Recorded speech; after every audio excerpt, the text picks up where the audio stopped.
result. But it's great to have you here. A very warm welcome. For those of you who don't know me, my name is David Higgins. I head the International Climate and Energy Division in Australia's Department of Climate Change and Energy, and I'm involved in sort of orchestrating a lot of what the Australian government is seeking to deliver across the action agenda here at COP. And I'm particularly delighted to be part of this event. The Clean Energy Ministerial is a body for which we have been involved for a long time, and one that we really see delivering value for us and for the community that it represents. So as a reminder, 2 years ago at COP28 in Dubai, my minister, Chris Bowen, stood alongside 117 other nations to commit to the global pledge to triple renewable energy capacity by 2030, and then that found its way ultimately into the outcomes from the global stocktake, which was enormously pleasing, and one of the really consequential outcomes from our perspective from the COP in Dubai. As most people would know, last month Australia released our updated NDC, committing to reduce emissions by 62 to 70%, and that puts us well and truly on a path, a 1.5 degree consistent path to net zero. And we recognise in putting that target forward that decarbonising Australia's power sector is absolutely key to this. It is fundamental. Australia's abundance of sun and wind means that the lowest cost pathway to do that is through renewables. So we were delighted to be part of SEM's agenda for action on power system solutions in Brazil last year, and delighted to be bringing this community again together to have a discussion about where we are now and where we might go in the future on this critical area of focus. So with that, I'm going to throw to my friend and colleague JF to take the panel through its discussions. But just again, a warm welcome, a very warm welcome to the Australian Pavilion. We're very proud of our little corner of Australia here in the Amazon, and I hope you enjoy the conversation that we'll have forthcoming. Thank you very much.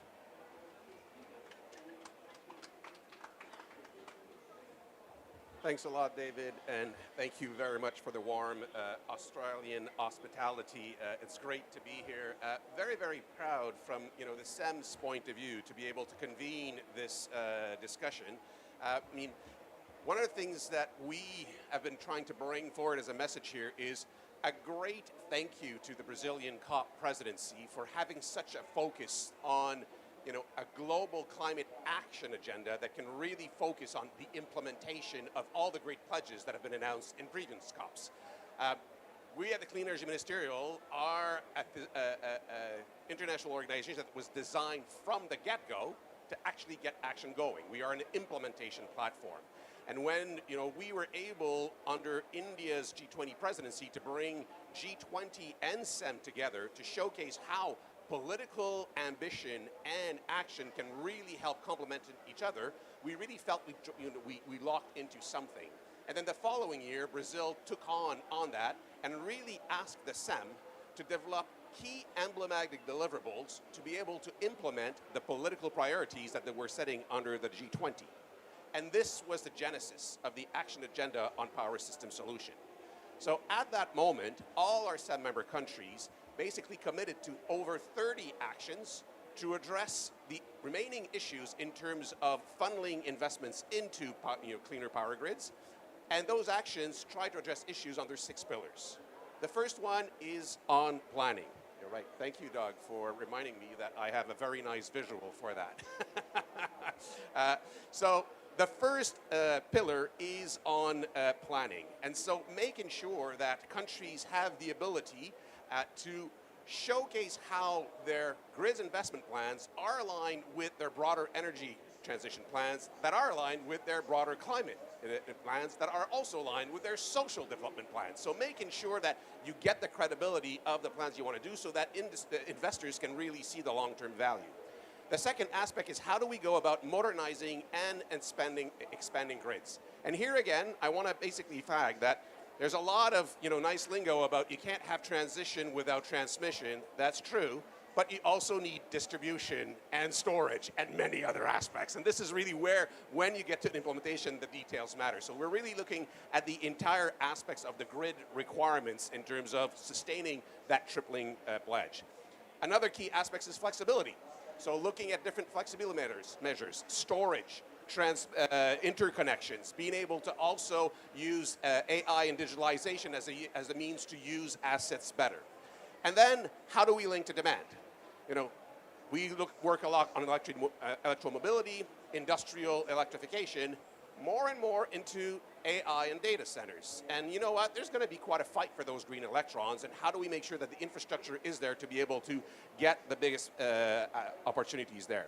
And then finally, certainly not least, supply chains, making sure that those grids can actually be modernized and address digitalized. And throughout this, we apply a very people-centric aspects, looking at what are the people issues that need to be addressed. Skills. We're building more and more complex grids, and therefore we need to make sure we have the skills aspects. But we also need to connect people together. We've launched for the first time a regulatory forum where policymakers and regulators can sit together and really look at the power of regulation as a means to be an ally to the clean energy transition instead of what is sometimes seen as a blockage factor. So this is really what we've been trying to do with this, bringing all the different stakeholders together, looking at the details of what the implementation of those high-level pledges have been, and making sure we have the coalitions behind it. And so it's a great pleasure to be able to moderate this panel today, looking at people who are involved in the details in many of those aspects. So I'll be very happy to call on my panelists today, just so that we can go a little bit more into details of how each of these initiatives are advancing. I'll start with Luciano Martini, who is the ISGAN Exco Chair, and also the Italian delegate for our Clean Energy Ministerial. Luciano, if you can come, please. I'll call back David Higgins. David, thanks for being multi-talented, multi-hatted today, as you usually are. And I'll call Simon Benbarazzi, who's the Senior Manager at IRENA. You want to come to the floor? Harsh Vijay Singh, who's the Head of Equitable Transition at the World Economic Forum, long-term partner with the SAM. And then Matt Hinde, who's the Head of International Engagement and Policy at National Grid and representative of UNESA. So thank you all very much to be with us today. And I'll start right away in terms of asking you a very simple question to a certain degree, which is, how can you provide us concrete examples where working through the SEM, or in terms of our partners working with the SEM, has been able to really advance concrete progress on some of the challenges that we're through the agenda for power-centered solutions? Luciano, I'll start with you, because ISGAN was one of those initiatives that was adamant in bringing the different pieces together into the action agenda. So what would you say has been great success there? Yeah, excuse me, just since I'm a first speaker, I would like to thank Australia for hosting us. Yeah, it's good for them, but not for us. For hosting this event, and also you as a SEMSEC, also to have all these distinguished panelists, some good friends, and some people that we worked already before. Yes, I'm proud to say that ISGAN was really playing a pivotal role to the pivotal role to the developing of the agenda for action on power system solution. Since the very beginning, we team up with the 21st Century Power Partnership with other SEM Worldstream in order to elaborate a strategy to define which are the top priorities for research and innovation and future implementation. I think this is relevant also because ISGAN was bringing in all the competencies on flexibility, system modernization, and also planning. And as an example, I can bring in as activity that ISGAN was putting forward, we have what we call a lighthouse project, is dealing with the long-term planning of smart distribution network. In this case, it's fully in line with the first key challenge, that is improving planning and investment certainty. We were really making progress on that. We were also able to have a discussion not only among different members. ISGAN has 28 members, so we were facilitating the connection with experts from all these countries, but also involving a big variety of stakeholders. So you need to involve in the discussion when you talk about clean energy transition to system providers, you have to talk to system operator, to local authorities, and also all the players, and in the end, and not in the end, but also the people that is making the transition possible. So we prepared prepared several webinars. We have a dynamic workshop. And in the end, with our ISGAN Knowledge Hub, we develop something that is available to everyone for downloading, some guideline how to make long-term planning. If I have 1 more minute, I would like to mention something that is a signature for ISGAN, our ISGAN Award of Excellence. In this case, we celebrate every time at the same ministerial our excellent and piloting, pioneering job on project around the globe. This year, the topic was improved solution for system operation. And the UK was the winner, but we have also important project that will be recognized from few other countries. Maybe I can stop here and take it later. Thank you. That's a very good entry into matter, Luciano. And yeah, it's great to see how ISGAN is not only getting the experts together to solve some of the issues, but also then expanding to make sure that people outside the membership also benefit from that knowledge and inspire others through the award. So this is really a good example. David, maybe I can turn back to you again. Australia is kind of participating in many of those systems aspects. What are some of the key things that have been specifically impactful from your point of view? Thanks, JF. Really good question. I think there is a number. I'll touch on a couple if that's helpful. And just for everyone's reference, the focus of the Australian government over the last 3 years in particular has really been singularly on transforming our power system. It has been the government set out an 82% renewables penetration in our electricity system by 2030 target, and we have been focused laser-like on pursuing that target and really identifying and then pulling on all the levers possible in order to achieve that. It's a significant climb. We're in the mid-40s in terms of penetration right now, and opportunities that we hadn't we had identified early but hadn't identified their potential magnitude are still coming to light. The centrality of the household in that in achievement of that target is something that we're only coming to realise now. The penetration rate of rooftop solar in Australia is an incredible story and growing really significantly. But through the addition of batteries at the residential level, for which there is now a government subsidisation program, it's really supercharging that take-up, and we now have a really significant percentage of renewable feeding our system that's coming from households, and that empowers the consumer, gives you energy autonomy, but also allows for a very different conception of your power system, so long as you can manage that variability from a distributed system.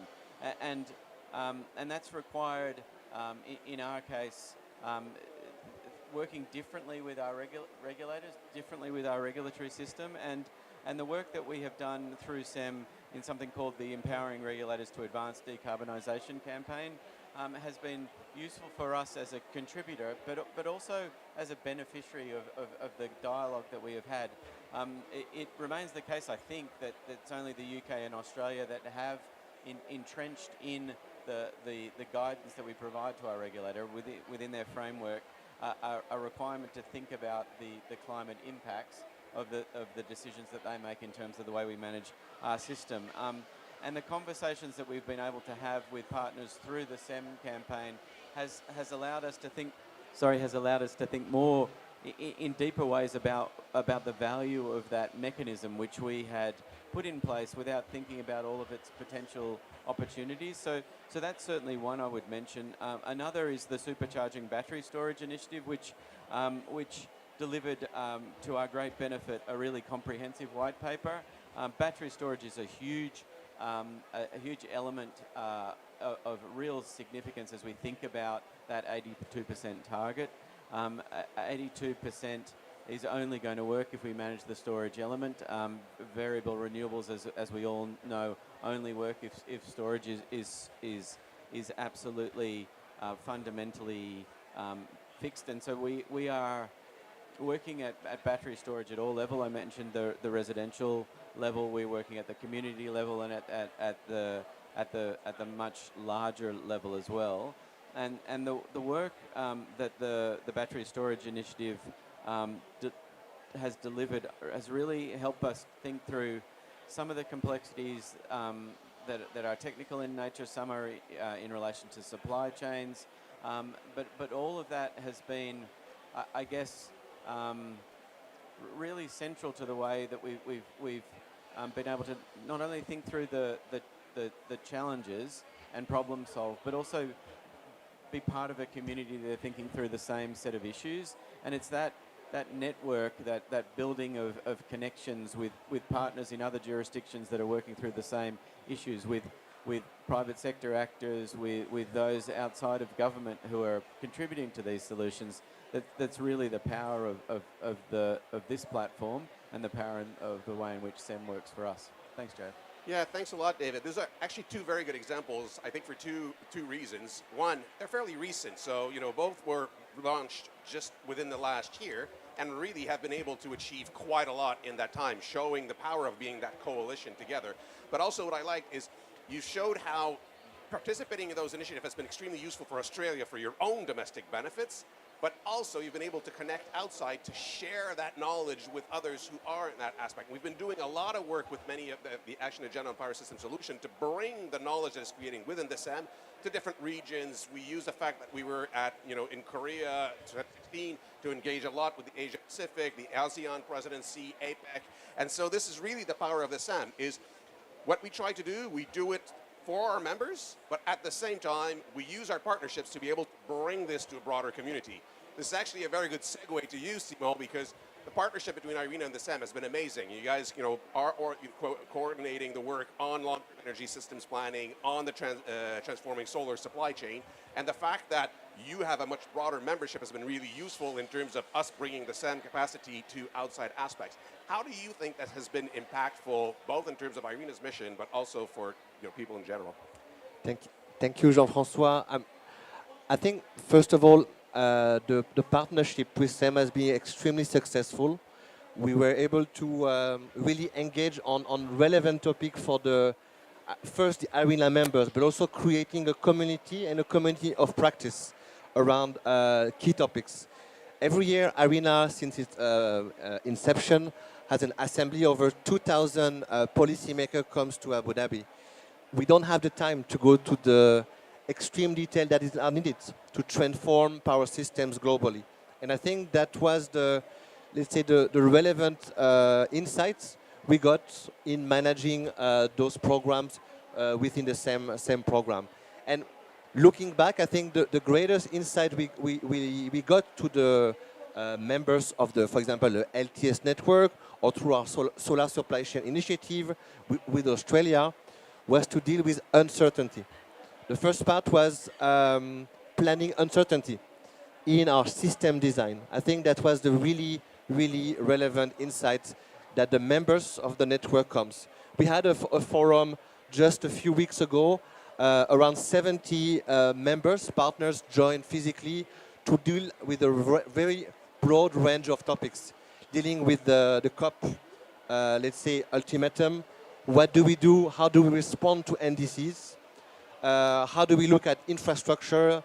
You mentioned the role of, obviously, in Australia of building this infrastructure, but also the financing behind. And all those discussions really helps to clarify how to deal with the perception of risk and how basically to move from a project-by-project approach to an integrated foresight.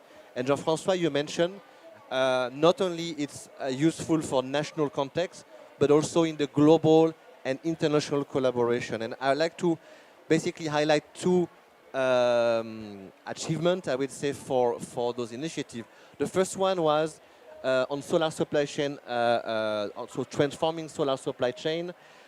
We were able to have a less reactive approach to identify supply chain bottlenecks.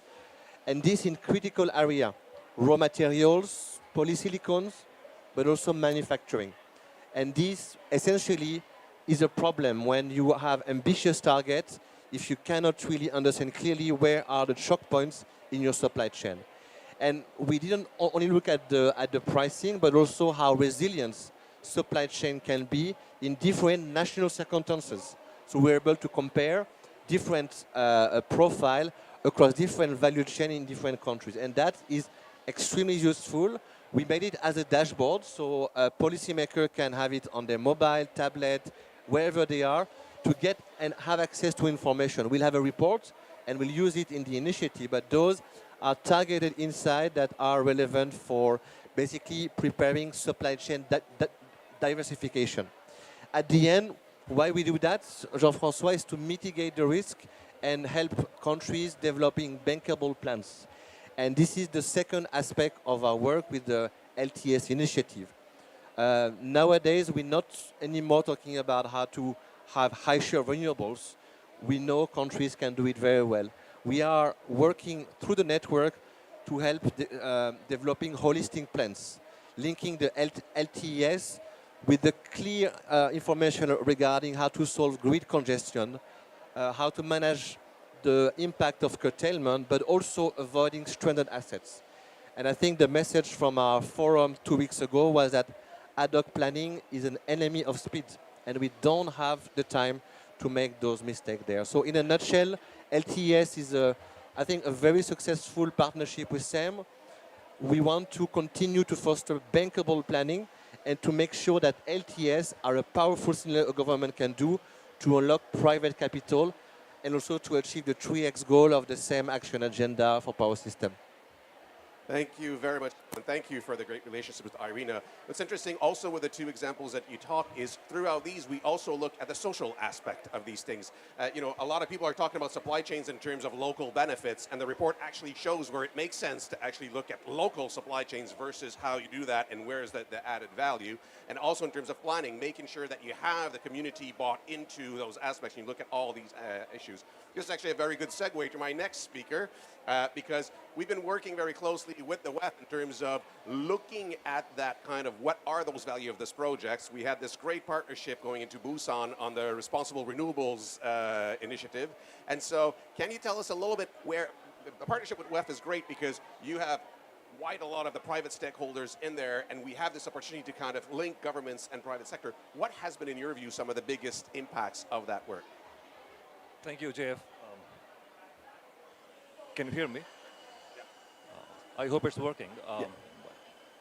So we heard a lot, in terms of approaches from policy and infrastructure and financing, and you brought in the right point that social and economic value has got to be, a part of the process, and it's not as a cost, but as an enabler. So while the agenda for action is 3x renewables development, it is to do so in a responsible manner and to look at it not from a cost perspective, but something which is an essential part and an enabler of that. It helps unlock speed. It helps unlock community support, local support, and it also reduces the time to implementation, which then translates into lower cost of capital and improved prospects of projects getting financed.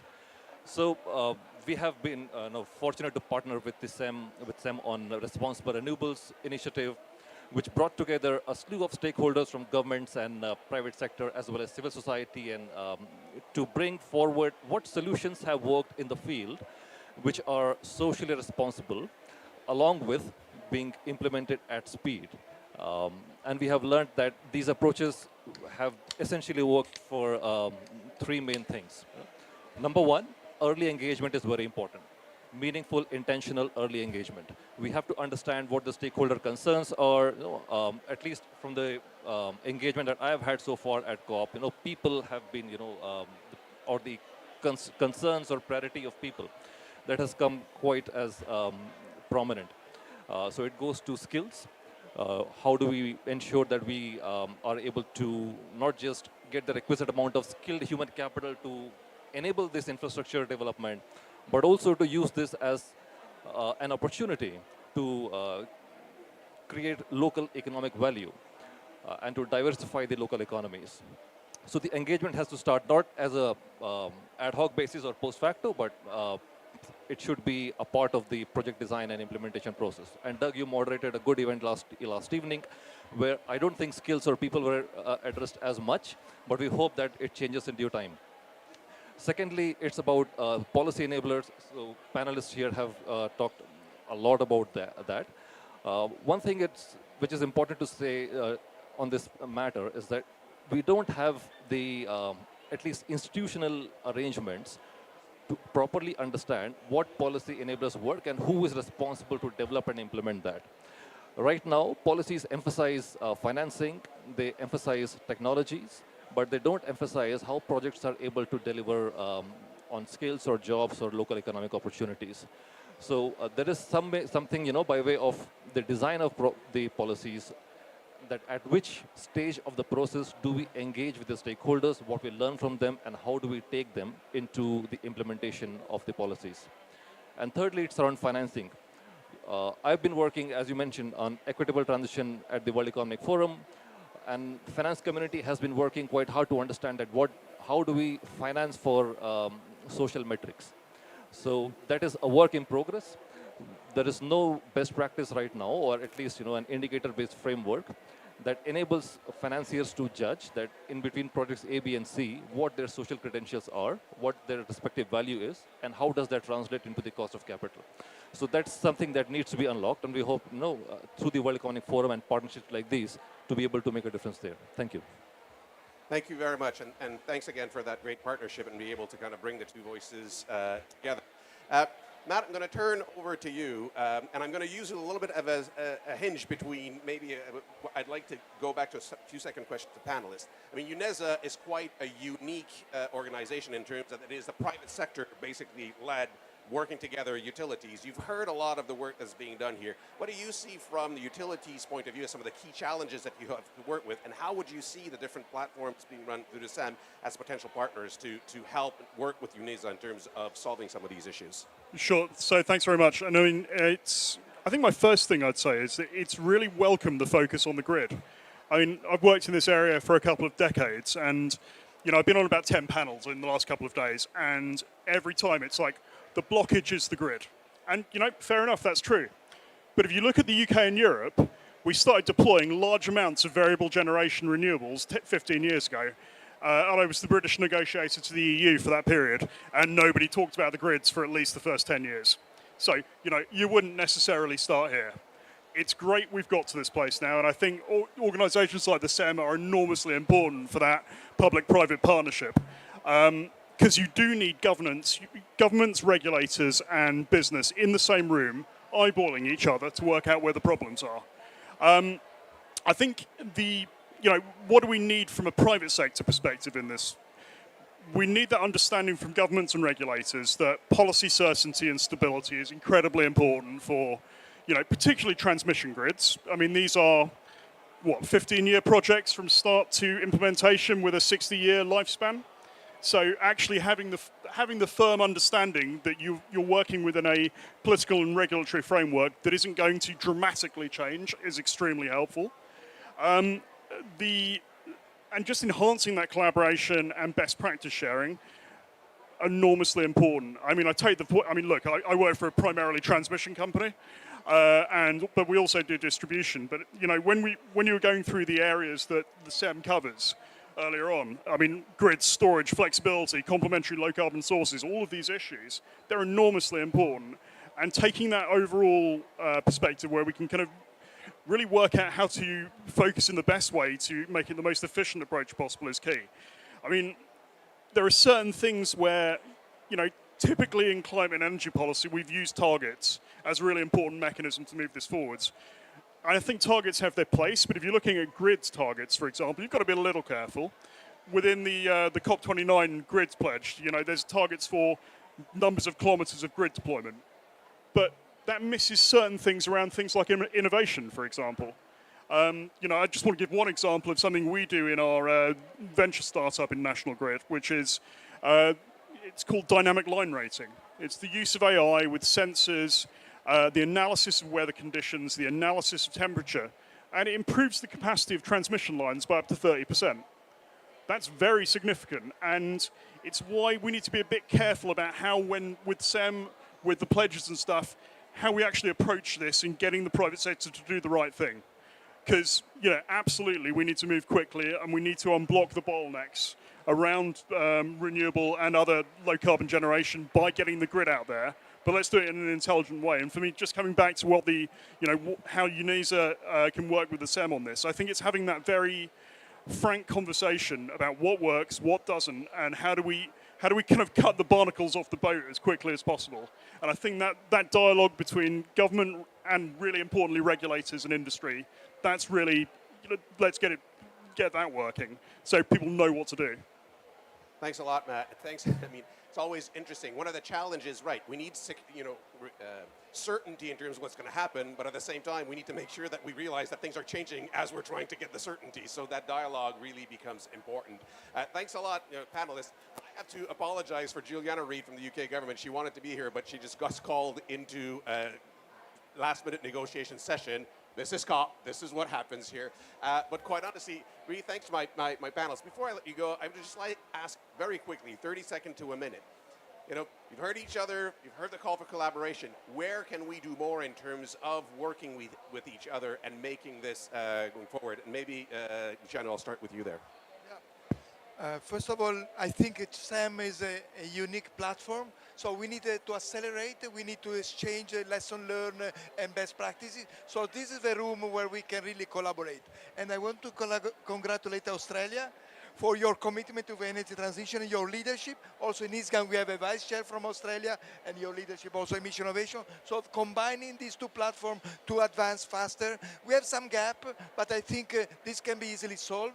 I know we have some meaningful activity on storage and especially long duration energy storage could be key in solving all the issues we have now. And I'm so glad that now after so many years, the grid has a central role in this transition. So very good for that. Thank you. Thank you, Luciano. David? Thanks, JF, and thanks very much, Luciano. That's very kind of you. I guess from where I sit, it's impossible not to be thinking about the possible opportunity that COP31 next year might hold, should we be fortunate enough to be hosting.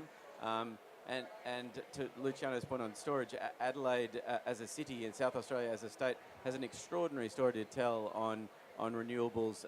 The transition that has taken place in that state has been quite extraordinary, and the COP, if it's in Adelaide, will run on 100% renewables for much of the time.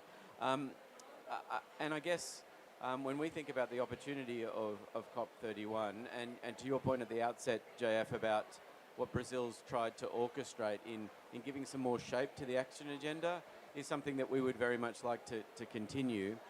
And I think if we're able to focus more squarely on solutions, and when I think about solutions, I think about this platform, and I think about mission innovation as well.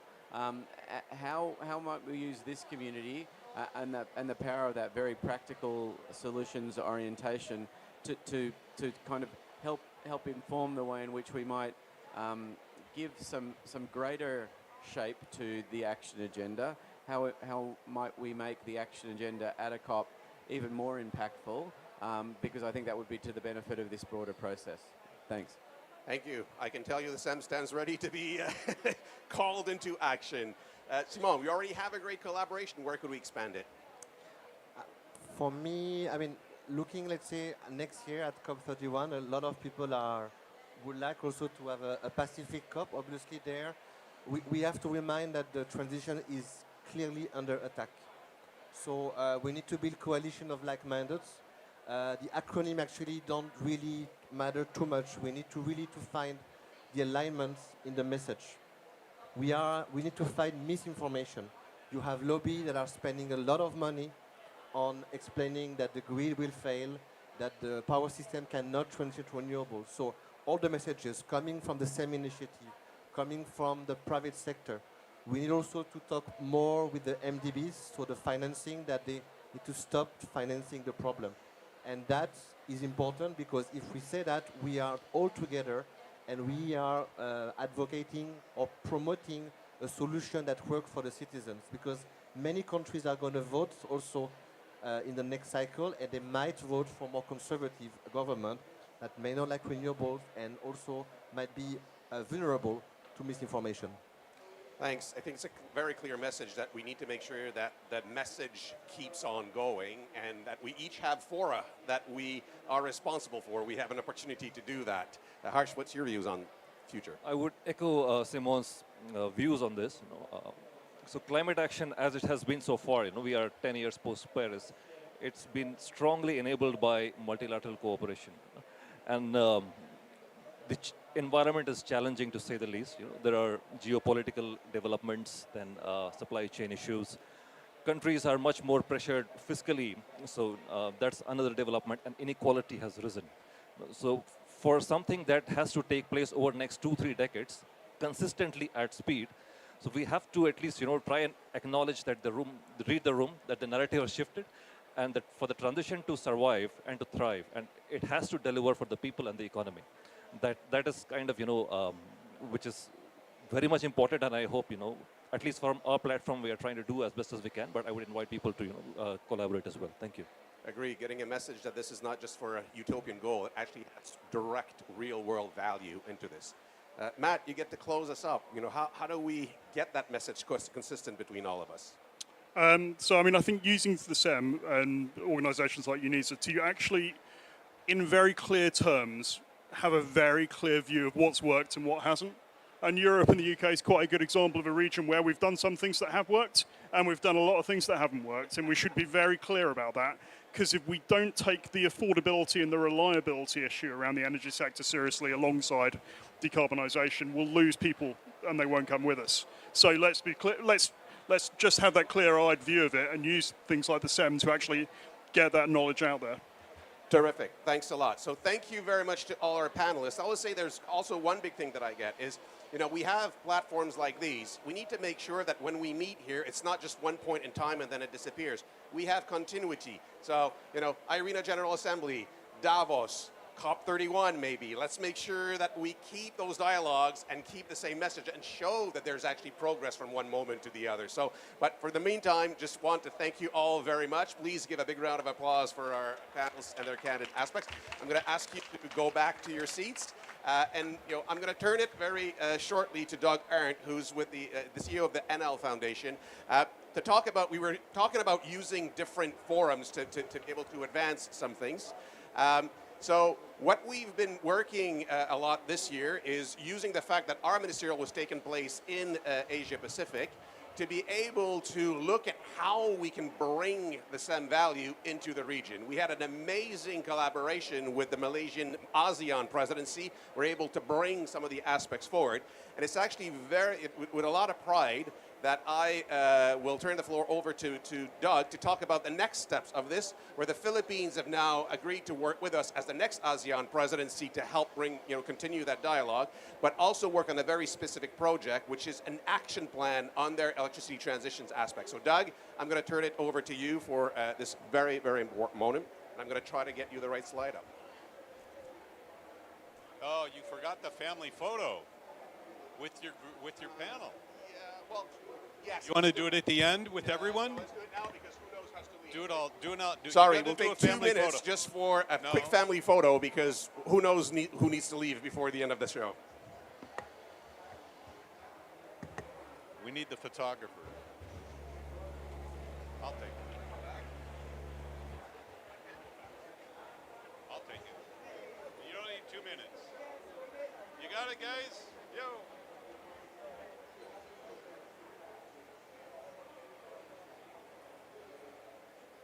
Okay.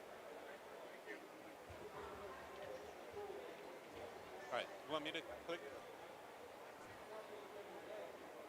Great. Thank you. Yeah, so I'm Doug Arndt. I'm at the NREL Foundation. I've also been, apologies. Maybe I'll go here. Is that work?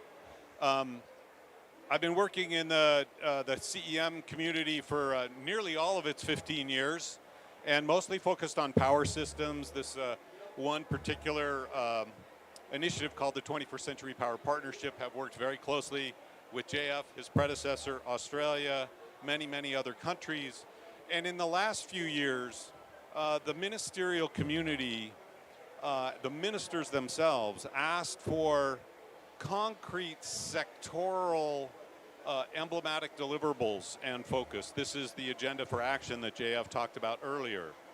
This was because there are many initiatives, as you saw on the slide. There's ISGAN, 21 CPP, there's a nuclear initiative, there's a CCS initiative, et cetera, et cetera. And it was, in some sense, many different messages that needed to be coherently put together into a leadership platform that the ministers could, one, endorse, which they did, and secondly, use as an opportunity to both communicate, but also in some sense to drive change. You know, we ask the ministers, and their job is to lead an agenda, lead implementation of agenda, both on the policy side, but really from the SEM perspective on the implementation side. So the complement to the action agenda has been the development, particularly for power systems, of country-level action plans. So you see here the what. Action plans are country-driven, voluntary. They are not new ambitions. Ambitions are set in a COP environment or in a national policy dialogue. This is really the expression of the portfolio of activities that the country is undertaking or planning to undertake, and wants to articulate that in a comprehensive portfolio approach.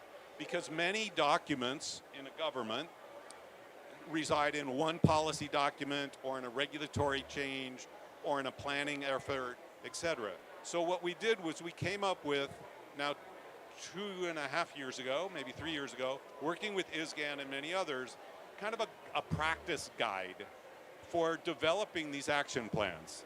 And it resides in these 3 pillars, this phasing of really thinking about planning.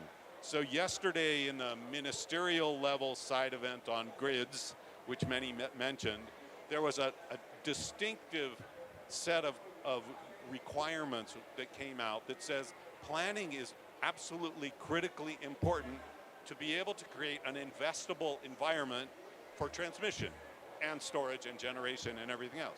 So planning is absolutely critical. So there's a best practices guide for how does one approach planning? What are the best tools to use? What is the stakeholder process, et cetera? The second piece is really building. How do you convert from planning to actually programmatic design? Whether or not this is a transmission auction or a renewable energy zones or a policy set of environments that you can work through in order to implement distributed generation or enable the grid operator to be able to really be motivated to do dynamic line rating, as Matt said earlier. And then the third piece is operating.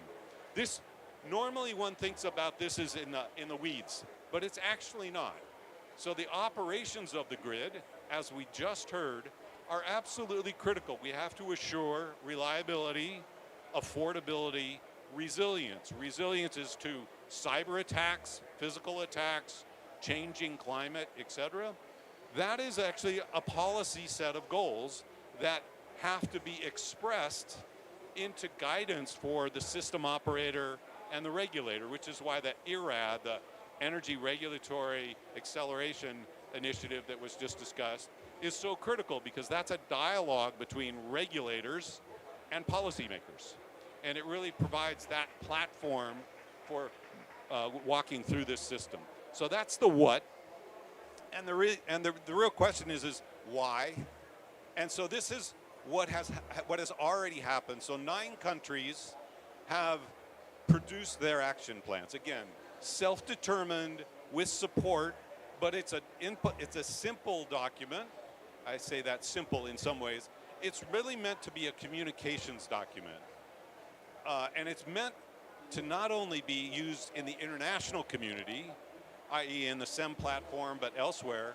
It actually turns out to be incredibly valuable domestically, because the stakeholder community is very broad and has very narrow sets of eyes that they see, and this allows the government to say, yes, your issue is this issue within this very large landscape of how we see all of the elements across planning, building, and operating that we're effectuating change.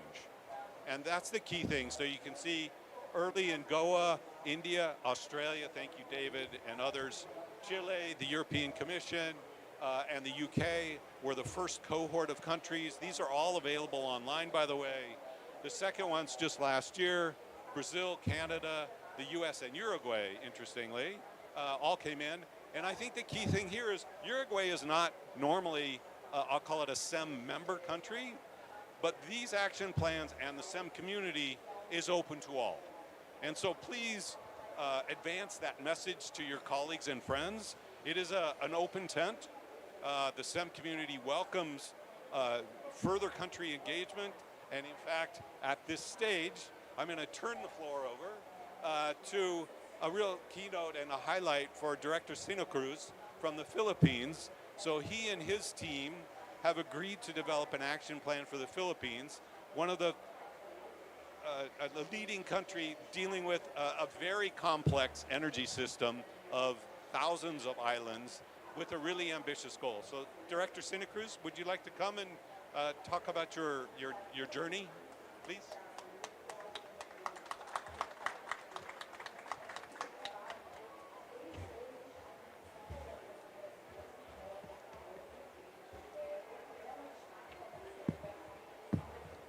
Okay, good morning to everyone, and I'd like to thank SEM for inviting us here to at least share our experience with regard to how do we, the efforts that were being done by the Philippine government on the transition efforts towards the clean energy.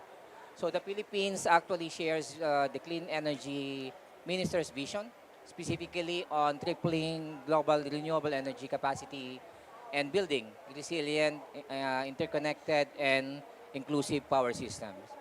For us, energy security and sustainability must be or must advance and come together. And the Department of Energy has laid out a comprehensive strategy specifically to address the vulnerabilities of an energy system that is still heavily dependent on imported fossil fuels. And at the core of this transformation is the Philippine Energy Strategic Direction. We do have what we call ARC, ARC. A stands for Access to Clean Energy. R is on reliability and security, and C on clean energy. And under the Philippine Energy Plan, which my team formulated last year, covering the period 2023 until 2050, we aim to increase the RE share by as much as 50% by 2050, even under the reference scenario, and under the more aggressive scenario, we're aiming to even reach 70% RE share by 2050. We are also implementing the Green Energy Auction Program, which has become a cornerstone of our renewable expansion, awarded around 20 gigawatts of RE projects through transparent and competitive bidding for delivery between 2025 and 2025 and 2035. And to further attract investment and innovation, the Philippines even liberalized foreign ownership in the renewable sector, prioritize RE dispatch in the electricity market, and establish a clear policy framework for offshore wind development.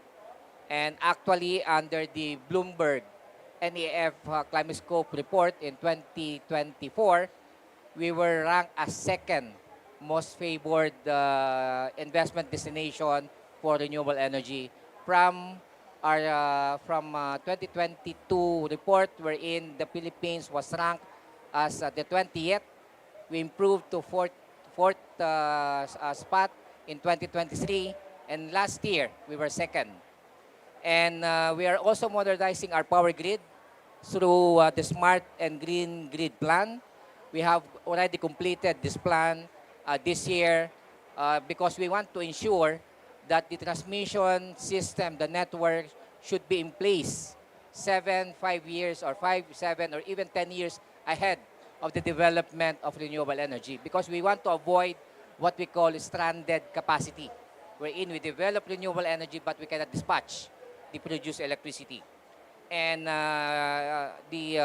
there's also complementary investment specific battery energy storage system.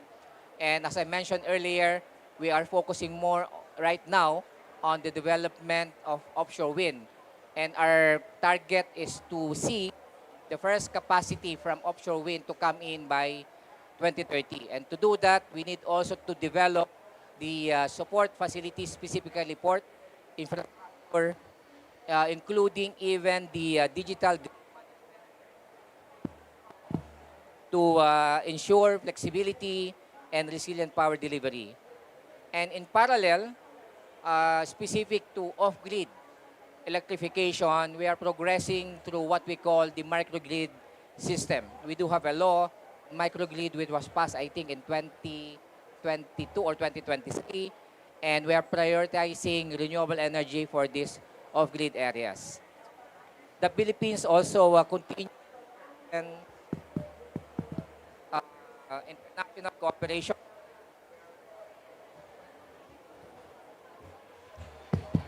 We are working with ASEAN, specifically the ASEAN Power Grid, and deepening partnerships with Japan, Korea, UAE, and other partners under the Asia Zero Emission Community. Before I close, it is our honor to announce that the Philippines is collaborating with the Clean Energy Ministerial under the Agenda for Action on Power System Solutions through the development of a Philippine Power Sector Action Plan. So this collaboration would reflect our commitment to accelerate the clean energy transition, share lessons from our experiences, adopt scalable system-level solutions to advance the global renewable goal, which is tripling. And as for my last statement, I think together, maybe let us build a power system that is reliable, inclusive, sustainable for the generation to come. With that, thank you and good morning. Thank you very much, Director Sina Cruz, and extremely pleased to be working with the Philippines in terms of this action plan and also supporting you during your ASEAN. If you want, maybe we can take a bit of a immortalization of this moment.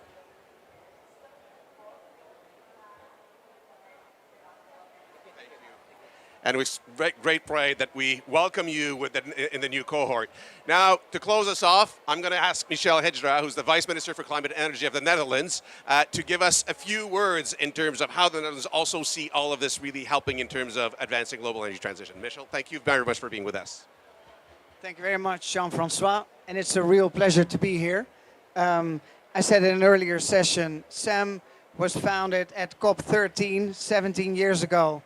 And now, 17 years later, we see how important SAM is for many of the initiatives to bring them forward and really strengthen the action agenda of the Brazilian COP.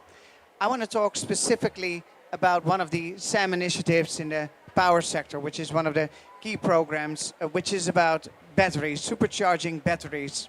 And I must confess, although we love SAM, we thought this initiative, when it was founded, should we really join batteries? It sounded like such a small subject. So we were not a founding member. And we thought, no, it's more the broader abstract theme. What we really need in power systems is flexibility. We need interconnection. We need flexible demand. So why batteries? And then the situation in the Netherlands evolved.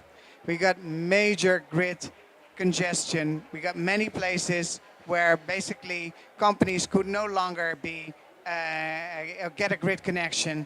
We had situations where there was a long queue, even a lot of battery projects, and we started flexibility auctions, and nobody came to the auctions. And then we started rethinking, whoa, batteries are one of the few scalable solutions to provide flexibility. So let's learn from the SAM community. And we founded a study together with all the SAM members to learn from the international best practices, to learn about the best approaches out there, including Australia, which has been a marvelous partner in the power sector initiatives of SAM. And we learned about how Australia implemented batteries within their system, some of the do's, some of the don'ts. And that helped us to set up some of our own policies. And I can tell you, some of the things that we learned is, don't just look at the energy. There's so many other dimensions that you need to look at, and that's why the SAM community is so valuable to learn about the other aspects. The first one is, if you really want to have batteries into the grid, look at spatial policies. How come that we had I mean, our total energy system is about 20 gigawatts peak capacity. We had 60 gigawatts of connection requests from batteries, and we couldn't fit them. So we needed to think, and why couldn't we fit them? Because a battery here is not the same as a battery there. You really need to fit batteries at those places where they add to the stability of the grid. Usually at those points where the TSO and the DSO grids come together, places like that. And we needed to learn about spatial policies. And normally, anybody can ask a connection anywhere. But for batteries, we started to have spatial policies, and that we learned. And secondly, we also learned about grid tariffs, how to do that, how to do it in a smart manner. Batteries shouldn't pay twice, both when they feed in and when they are used. So we learned also from best practices there.